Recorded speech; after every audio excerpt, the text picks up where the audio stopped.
शिक्षा मित्रों का मामला और 69,000 शिक्षक भर्ती मामला एक ऐसा मामला है जो लंबे समय से फंसा हुआ है, लेकिन अभी तक कोई उचित हल नहीं निकल पाया। हाँ, ये जरूर है कि 69,000 शिक्षक भर्ती के जो अभ्यर्थी हैं उन्हें तारीख पे तारीखें मिलती जा रही हैं, तो वहीं जो शिक्षा मित्र हैं उन्हें आश्वासन पे आश्वासन मिलता चला आ रहा है। शिक्षा मित्रों को ये कहा जा रहा है कि उनके मानदेय में वृद्धि हो जाएगी, उनकी मूल विद्यालय वापसी हो जाएगी और उनकी समस्याएं जल्द से जल्द हल हो जाएंगी। वहीं 69,000 शिक्षक भर्ती के जो अभ्यर्थी है वो बार बार कोर्ट पहुंच रहे हैं, सोचते हैं कि बस अब उनको नौकरी मिल जाए, लेकिन देखने को ये मिलता है कि उन्हें अगली तारीख फिर से कोर्ट की तरफ से दे दी जाती है और ये अभ्यर्थी फिर से एक बार मायूस होते हुए नजर आते हैं। ऐसा ही शिक्षा मित्रों के साथ है। शिक्षा मित्र भी काफी ज्यादा हताश है, काफी ज्यादा परेशान है और ये इतना हताश और परेशान है कि जब अब ये कहा जा रहा है कि इनकी समस्याओं का हल हो जाएगा, तो इनका साफ तौर पे यही कहना है कि इनको ये जो आश्वासन है वो पिछले 7 सालों से मिलता चला आ रहा है। 7 सालों से उनसे ये कहा जा रहा है कि बस उनके लिए ऐसा हो जाएगा, उनके लिए ये बड़ी खुशखबरी होगी, उनके मानदेय में बढ़ोतरी होगी, शिक्षा मित्रों की समस्याएं हल हो जाएंगी, लेकिन अभी तक 7 सालों में ऐसा कुछ हुआ नहीं। इसलिए शिक्षा मित्रों को अब भरोसा नहीं है। इनका साफ तौर पे बस यही कहना है कि जब तक सरकार की तरफ से शासनादेश जारी नहीं हो जाएगा, तब तक इन्हें बिल्कुल भी विश्वास नहीं होगा कि इनकी समस्याओं का हल हो जाएगा। खैर, इस विषय पर अटल टीवी की टीम ने बातचीत की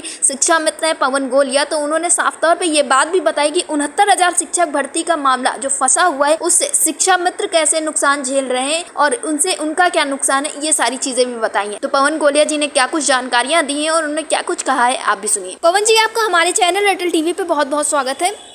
जी, आपका भी धन्यवाद। पवन जी, और आपके दर्शक गणों को हमारी नमस्कार। जी पवन जी, खबरें जैसा कि आपको भी पता होगा कि निकलकर सामने आ रहे कि अब हाल ही में शिक्षा मित्रों के लिए काफ़ी ज़्यादा खुशखबरियां आ सकती हैं, उनके मानदेय में वृद्धि हो सकती है, मूल विद्यालय वापसी हो सकती है, तो इस पर आपका क्या कुछ कहना है, क्या कुछ सोच रहे हैं आप इन सारी चीज़ों को लेके? देखिए, जो भी शिक्षा मित्रों के लिए जी राज्य सरकार जो भी नीति बनाएगी जी शिक्षा मित्रों के लिए, हम राज्य सरकार का स्वागत करेंगे, वेलकम करेंगे और अभिनंदन करेंगे। जी दूसरी बात यह है कि इस तरह की जो मीडिया में खबर आ रही है, इस तरह की जो सूचनाएं हैं, इस तरह की सूचना हमने पहले भी पढ़ी है। इस तरह की सूचनाएं पहले भी आई है मीडिया के माध्यम से और अधिकारियों के माध्यम से कि आपका उद्धार होगा, आपका कल्याण होगा, आपको नीतिगत, ये सारे सुनते सुनते हम लोग जो है लंबे समय से आ रहे हैं। लेकिन जब तक कोई भी शासनादेश ना आ जाए, जब तक हम लोग किसी पर विश्वास नहीं करते हैं। अपेक्षाएं हमेशा हमको रहती है सकारात्मक रूप से कि हमारा हित होगा, लेकिन लंबा समय हो गया 2017 के बाद कुछ भी कोई ऐसा परिवर्तन नहीं आया शिक्षा मित्रों के जीवन में माननीय राज्य सरकार द्वारा कि भाई उन्हें कोई विश्वसनीय विश्वास सूत्रों से कोई ऐसी शासनादेश मिल जाए या कोई ऐसी सूचना मिल जाए जिन कारण उनको संतुष्टि हो जाए। हम लोग असंतुष्ट हैं, लेकिन आसान्वित है। असंतुष्ट तो है हमको अभी विश्वास नहीं है, लेकिन आसान्वित बहुत है। हम अपेक्षा है कि कोई ना कोई राहत हमको मिलेगी, क्योंकि हम लोग निवेदन की भूमिका में लंबे समय से हैं राज्य सरकार के पास, और हम फिर पुनः निवेदन करेंगे कि जो भी बेहतर से बेहतर शिक्षा मित्रों के हित के लिए कर सकता है राज्य सरकार कर सकती है और बहुत सारे लोगों का जीवन बचा सकती है, ये राज्य सरकार को करना ही चाहिए। जी पवन जी, आपसे अभी पिछले कुछ वक्त पहले हमारी बातचीत हुई थी, तो आपने 69,000 शिक्षक भर्ती के बारे में बातचीत की थी और आपको अवगत हो गए। आपको बता देते हैं कि 69,000 शिक्षक भर्ती का मामला फिर से लटका दिया गया और अगली तारीख 15 अक्टूबर के लिए दे दी गई, जिससे अभ्यर्थियों का साफ तौर पर ये कहना है कि उनके साथ ये खेल खेला जा रहा है, उनके साथ छल किया जा रहा है, बस इसी तरह से भर्ती लटकाने के लिए। तो इसका आपका इस सारी चीज़ों पर क्या कहना है और इनसे शिक्षा मित्रों के ऊपर क्या असर पड़ रहा है? 69,000 की जो चयन सूची है वो आरक्षण विसंगति के कारण माननीय उच्च न्यायालय ने रद्द की।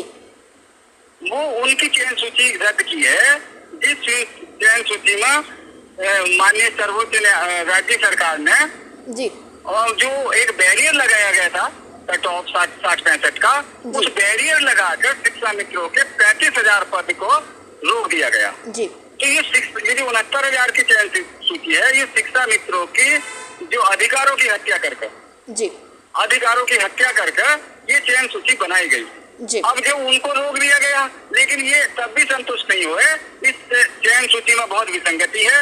ये पूरा विज्ञापन रद्द होकर और सबको पूरे जो आनंद कुमार यादव जजमेंट है उसके आधार पर ये ATRA 2018-2017 इसे रद्द करते हुए दोबारा से इसकी चयन सूची बना, दोबारा से इसमें चयन स्पर्धा हो और सारे जो शिक्षा मित्र बेटे जो 25 अंक के लाभार्थी हैं उनको इसका लाभ मिला और उनको इसकी नौकरी मिले, तब इसका कुछ निर्णय हो।